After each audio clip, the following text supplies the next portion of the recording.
हिंदू पांचांग के अनुसार छठ पूजा की शुरुआत कार्तिक मास के शुक्ल पक्ष की चतुर्थी तिथि से होती है और इसका समापन सप्तमी तिथि पर होता है। इस दौरान श्रद्धालु छठ मैया और सूर्य देव की पूजा करते हैं। इस साल छठ पूजा का पर्व 25 अक्टूबर 2025 से शुरू होकर 28 अक्टूबर 2025 को समाप्त होगा। यह त्यौहार दिवाली के बाद मनाया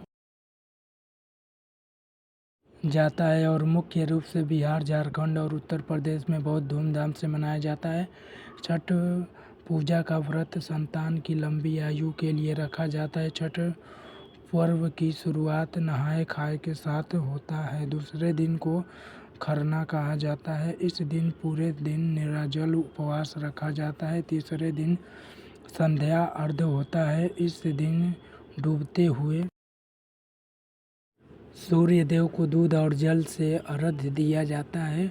यह दिन छठ पर्व का सबसे भावात्मक और भक्तिमय पल होता है, जब महिलाएं घाट पर परिवार की सुख समृद्धि और संतान की लंबी आयु की कामना करती हैं। चौथे दिन सुबह उगते हुए सूर्य को अर्घ्य देकर व्रत का समापन किया जाता है, जिसे उषा अर्घ्य कहा जाता है। इस तरह 4 दिन चलने वाला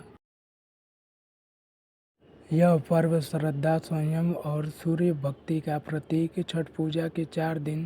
पहला दिन नहाए खाए 25 अक्टूबर 2025। छठ पूजा की शुरुआत नहाए खाए से होती है। नहाए खाए के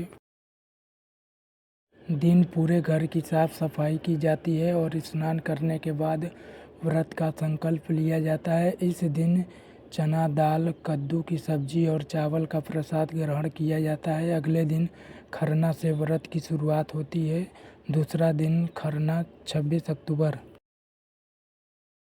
दूसरे दिन को लोहाड़ा या खरना कहा जाता है। इस दिन महिलाएं पूरे दिन व्रत रहती हैं और शाम को मिट्टी के चूल्हे पर गुड़ वाली खीर का प्रसाद बनाती हैं और फिर सूर्य देव की पूजा करने के बाद यह प्रसाद ग्रहण किया जाता है। इसके बाद व्रत का पारण छठ के समापन के बाद ही किया जाता है।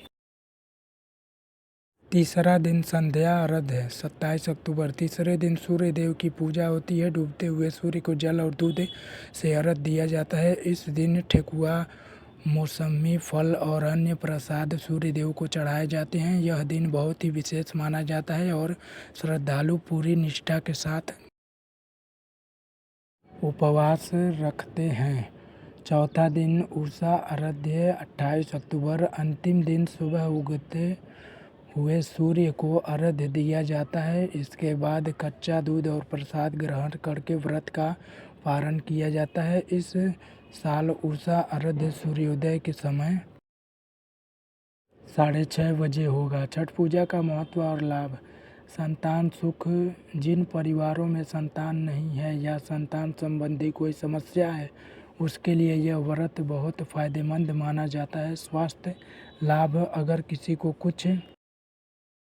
कुष्ठ रोग या पाचन संबंधी समस्या है तो यह व्रत रखने से लाभ होता है।